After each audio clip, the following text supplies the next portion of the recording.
Okay, everyone, give us your guess. I just started our recording. Oh, Cornelia Flora says 20. That's her guess. And just so everyone knows, this is live streaming on IFU's Facebook page right now. So you can go there, share this, rewatch it, do whatever you want with it. Aaron, it is 12:31, and for the sake of getting into this good discussion, I think we should go ahead and start if you're ready. Well, let's do that. Welcome, everyone. My name is Aaron Lehman, and I serve as president of the Iowa Farmers Union. And we are so grateful to have a special lunch and learn today dealing with Project 2025. And our special guest is Mike Owen of Common Good, Iowa. It's great to have you here, Mike. Thank you very much, Aaron. We're going to do a couple of Farmers Union announcements before we get started in our discussion about Project 2025. First, I wanted to remind people that on December 6th and 7th, the Iowa Farmers Union will have our annual convention. It will be in Ames, Iowa. Look in your mailbox, look in your email box for all the great information about the Iowa Farmers Union Convention taking place December 6th and 7th. Our keynote address will be Austin Frerick, the author of the book Barrens, and we'll also be featuring a wonderful panel on the latest in Farm Bill discussions. Our two guests that will be joining us are Chris Clayton, agriculture journalist from Southwest Iowa, who writes for DTN, and Alan Guibert of the Farm and Food File, who features prominently in our Farmers Union communications and is a favorite as well. But we will have lots of great speakers, wonderful workshops. We'll be electing our leaders for the Farmers Union for the coming year, and we will be also adopting the policy of the Iowa Farmers Union.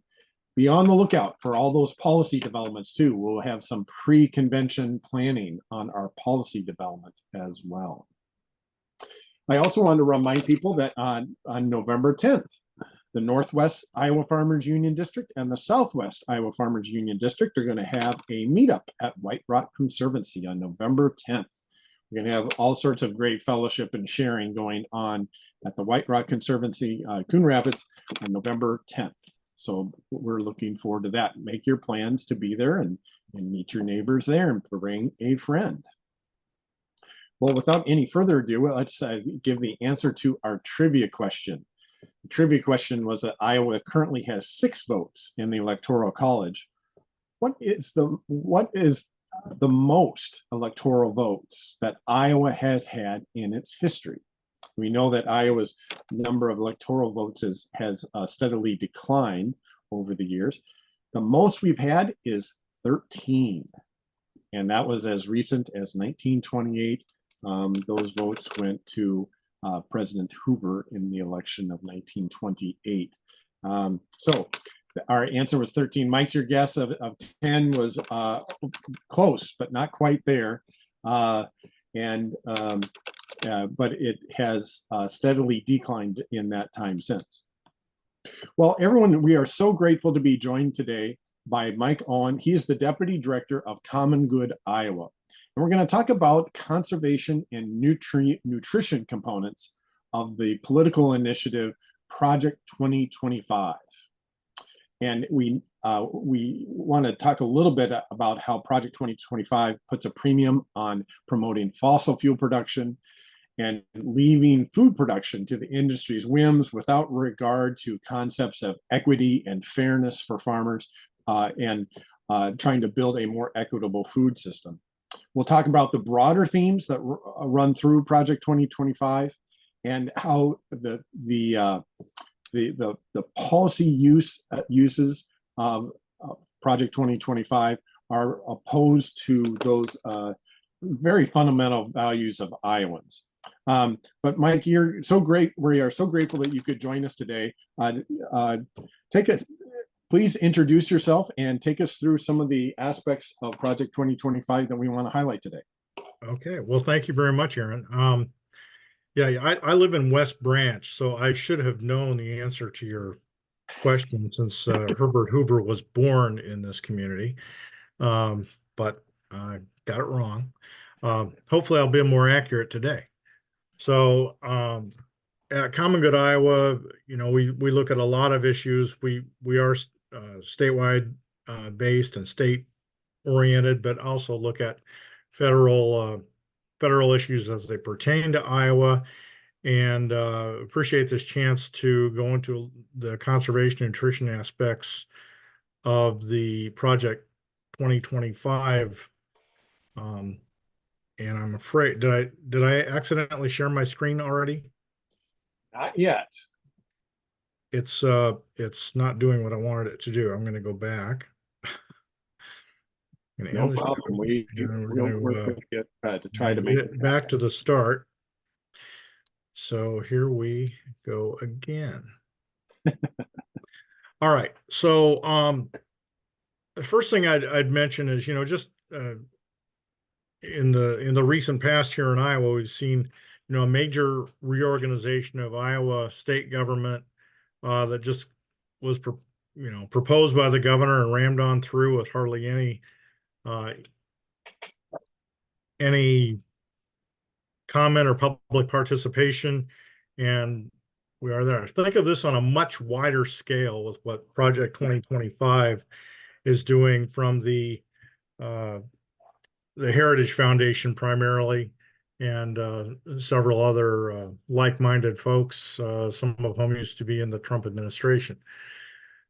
That's what we're looking at, and hopefully there will be more tests if it should come to pass that this will be considered, so that we can have some impacts on the policies and the public structures that are created as a result of this. But today we're going to look primarily at conservation and nutrition. I'd start by thinking about forgive me, but when I think about this, I think of a painting. This is a detail from a painting called Pandemonium from 1841. And I think it's not alarmist to say that this plan is something that could start us down the path to that kind of a destructive situation for our nation and the policies we have. They call this the mandate for leadership, the conservative promise. In their words, this is what this is designed to be. It's supposed to be something that a new conservative president would be able to hit the ground running with at noon on January 20th when he's inaugurated. Well, Mike, we're having we're having a little difficulty seeing your screen. So we might want to try one more time on a share screen because people are really anxious to see the visual that you were referring to. I did something wrong here. Up here. And it's I'm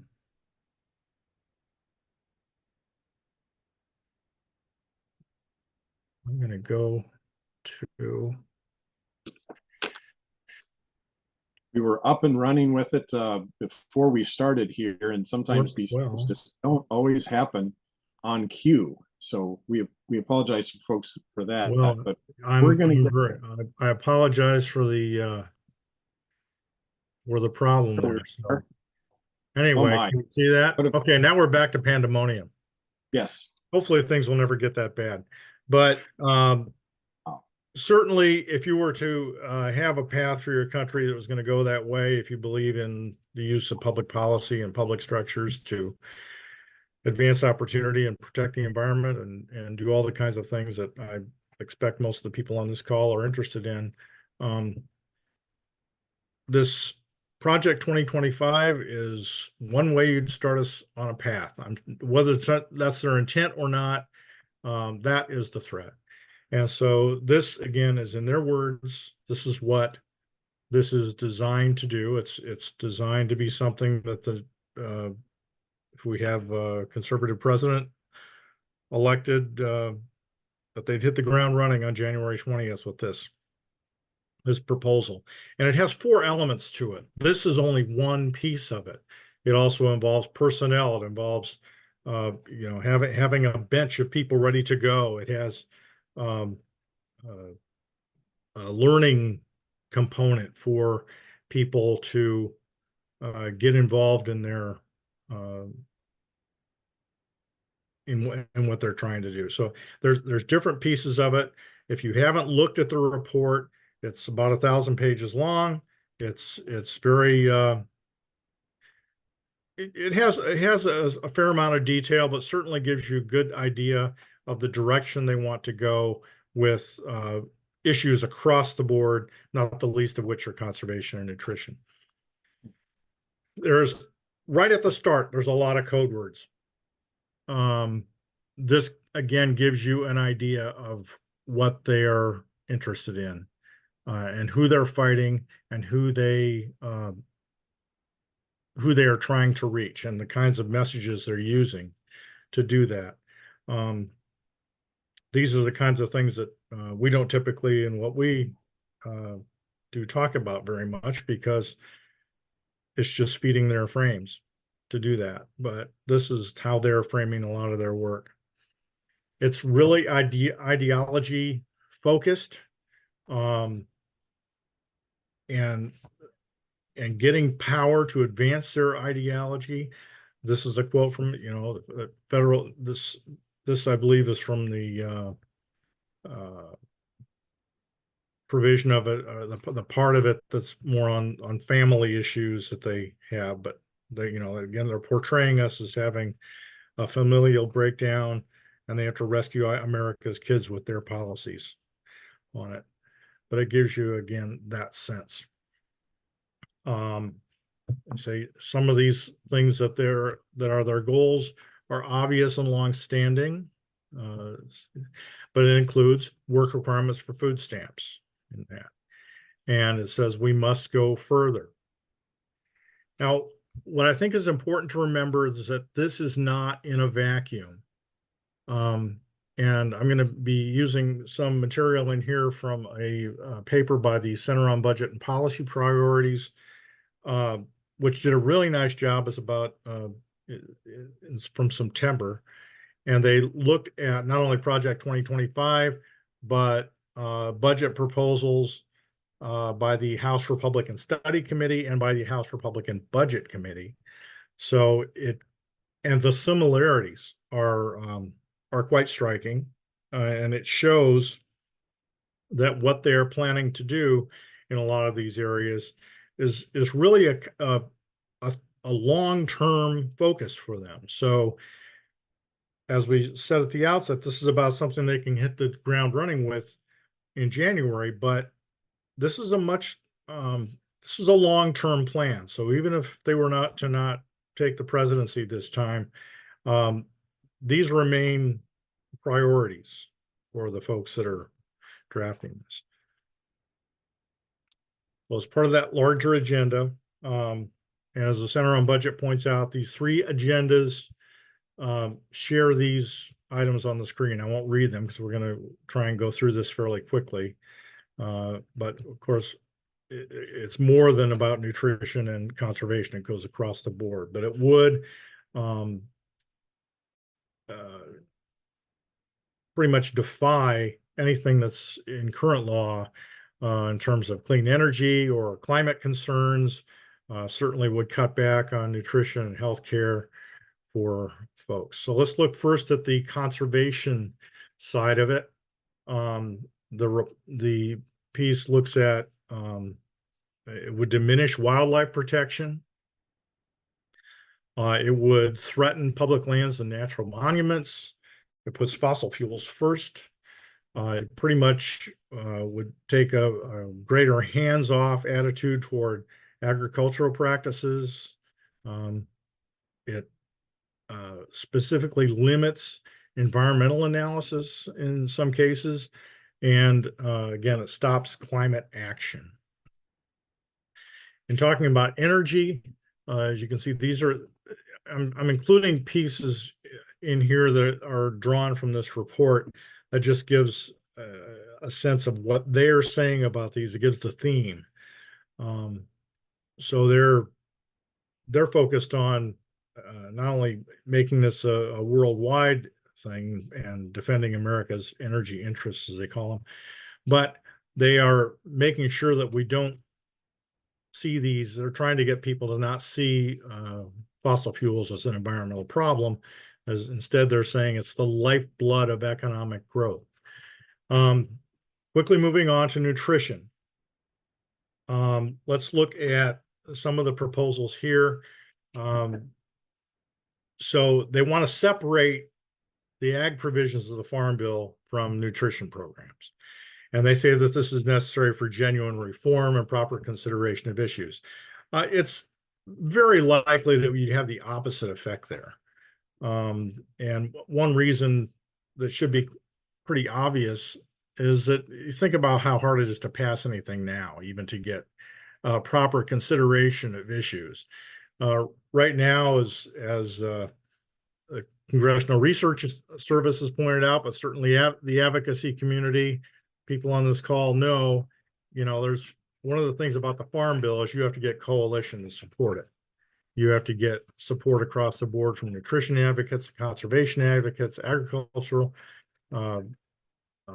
commodity programs. All these folks have to get together for you to actually pass a Farm Bill. So to get something done, at the very least, separating these provisions is going to be a problem. It undermines SNAP, or commonly known as food stamps.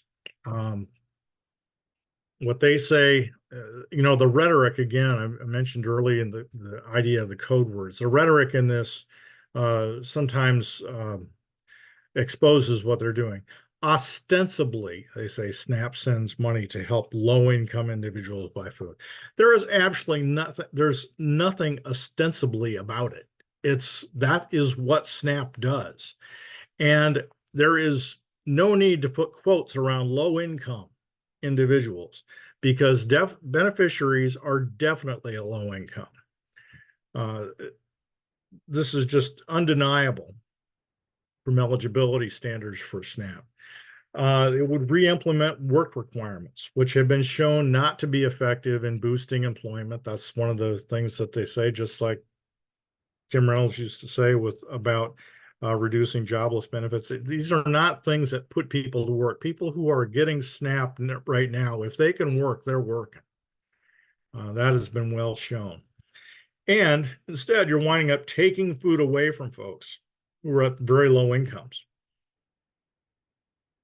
Other things that would do in terms of nutrition with and categorical eligibility, which bumps up some benefits for people who are in need, and reduces the number of hoops they have to jump through to get it. It threatens summer programs, and nationwide, that's 21 million kids in the summer EBT program, for example, which very well could be threatened by Project 2025, and has a big target on it by those House committees as well. Finally, it would reevaluate the Thrifty Food Plan, which also has been a target. This was something that was improved in the Biden administration. Actually, what they did is they did reevaluate the Thrifty Food Plan, which is what SNAP benefits are based on, and they made it better able to reflect the cost of a modest household food budget.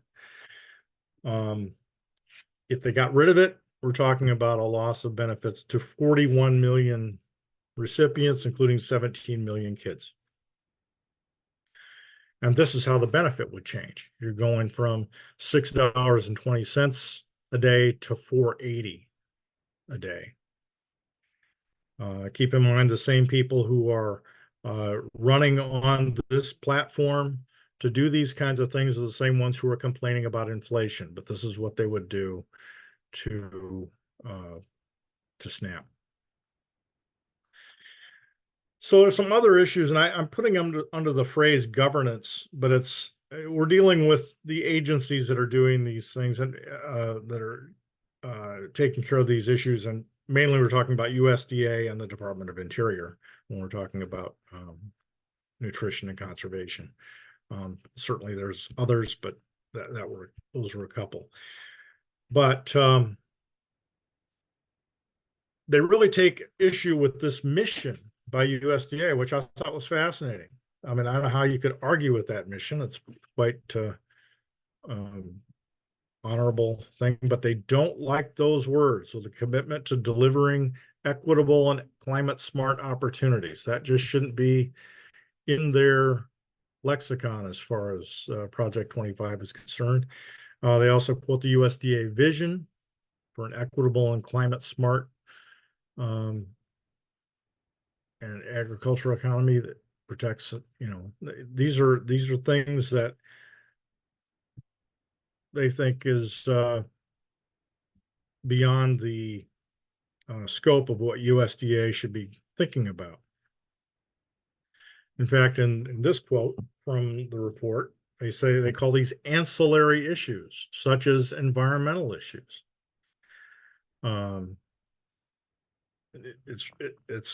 It's really putting the interests of the industry first and not worrying about the consequences. Some of us would argue that the purpose of having public agencies like USDA is to make sure that things are done responsibly by industry. And that seems to be off the board with what Project 2025 is trying to do. Again, they talk about the ancillary issues, and I thought this was quite. It even went to the point where Project 2025 would change the nutritional advice that's presented. There just shouldn't be any environmental concerns. Certainly, if they have a greater impact than efficiency or what they call science-based things. But really going back to the whole issue of what's in a farm bill, one of the things I really like about the farm bill is that it does tie those things together. Why shouldn't we be looking at things in a holistic way, from start to finish of the food process? Why aren't we concerned about bringing those things together? I think it goes the same way here on environmental concerns and nutritional advice. There's 4 other principles that it cites, and I know we're going to be running short of time here, so I'm probably going to cut this a little short, but these are other things that they list. No efforts for sustainable development. And in that sense, they don't want the U.S. working with the UN or other agencies on sustainable development systems worldwide. They want to promote this idea of efficient and innovative food production, which, the words are good, but it's not the be all end all. There are bigger concerns that should be considered here. So you can see these other priorities that they list. So one other theme, and I think I put it in the code words at the start, was that Heritage and the other authors of Project 25 were really concerned about what they call the administrative state. But the first thing they would do is announce these principles through an executive order and start going about things. And certainly they would promote these, as they say, promote these principles through legislative efforts, but they're not waiting for that. They want this stuff to move fast. That is an administrative state. I think, Aaron, I probably should leave it there because I see we're running pretty short here, and I want to leave time for questions if I can answer or comments people have, because there's people on this call that sure know a lot more about the ins and outs of these programs than I do. And this is kind of a bird's eye view of what Project 2025 is doing. Well, I think this is an excellent place for us to jump off with our discussions. And of course, we'll just begin our discussions here, but they'll be lasting throughout the rest of the campaign. And as you said, this is not just a campaign initiative. It's an ongoing initiative, in addition to being something that's being talked about during the campaign. One of the questions asked is, how much of this could be done through presidential order versus through congressional action? That's a big question to ask, isn't it? It is, and I think that's one of the things that we're going to have to be diving into if things come to pass that this could be implemented. We'll know in a couple weeks. Yes. And we'll be diving into some of those questions a little more deeply, I think, in a couple weeks, Sure. if So needed. another question asks, we said that, some folks have labeled this as a plan for conservatives. But one of our viewers says it's not as much conservative as maybe right-wing radicals as opposed to conservative. A lot of what you're talking about is not really conservative, is it? It's not. It's certainly not what we've traditionally considered conservative thought. This is the extreme right wing, and they have some people in high places in the political movement right now, and people are afraid of them. Yeah. So, you talked about the big picture of a farm bill, and almost all successful farm bills in the past have built a broad coalition rather than a narrow Yes. coalition. And certainly the playbook in Project 2025 is for a narrow coalition of farm bill, a narrow farm bill rather than a broad one. That sure, I would agree with that, and Yeah. I think that this is a big power play. Yeah. Well, Mike, what's the reaction of some of those large players in the Farm Bill to the Project 2025 initiatives? What do we hear from our friends in the commodity groups and some of the larger other farm organizations and other organizations? It certainly runs contrary to some of their policy also. Well, I would think so. I have to be honest, that's not an area I've really looked at too much when I've been looking at this. You're probably more familiar with that than I am, but I know that people certainly in the nutrition advocacy community are very concerned about this. Yeah. Yeah, it seems to want to take a frontal attack on nutrition programs as they exist. Yes. They exist now. We've been making progress. We've been making progress in that area, and this is not the time to turn back from that. This is, and this would do that. Absolutely. And so just to remind people again, the origins of Project 2025, but what it was designed to do moving ahead. Well, again, it's designed to set up an agenda for a so-called conservative administration, and to have people plugged into place or in line to be taking the reins to do some of these things in various agencies. So they want to get people lined up to be appointed to the various agencies that would be implementing all the aspects of Project 2025. And it is the administrative state. And that would be a kind way of saying it. Yeah. And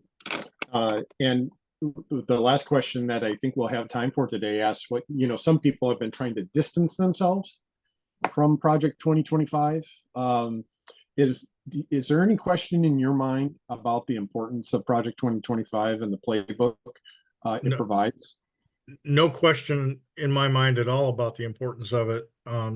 The Trump folks would be following something, if not every word of this would be a path that they would be following. And as I mentioned, that piece I believe is linked in the chat from the Center on Budget. A lot of the things that are in this plan on the issues we talked about today are already in House budget proposed documents. So this is a broad agenda and one that is bigger than just this election. Well, very good. Well, this has been an excellent opportunity to learn more, and I know it's just the start of many, many discussions that are to come. Mike, thank you for joining us and sharing this with us. And we'll be paying very close attention in the future. Tell us again how to get in touch with you and Common Good Iowa. I believe my email is in the chat, but it's mowen@commongoodiowa.org. And I'd be happy to talk to folks if they have any questions or comments. Well, very good. Thanks again, Mike. We really appreciate it. Thank you. Everyone, this has been the Iowa Farmers Union Lunch and Learn, and this is our effort to inform our members and for the general public about issues that are important to family farming, sustainable agriculture, thriving rural communities, and healthy landscapes. So we appreciate that you're here with us. If you haven't had the chance to join the Iowa Farmers Union, do so today. We know that we are strongest when we're working together. We know our voice is strongest when we are working together. So consider joining the Iowa Farmers Union today. We'll look forward to our coming lunch and learns, and we'll also remind people, check your email inbox and check your mailbox for great information about the Iowa Farmers Union Annual Convention taking place December 6th and 7th. Have a good day, everyone. Thank you so much, Christina. Thanks again, Mike. Thanks, everyone. Bye-bye.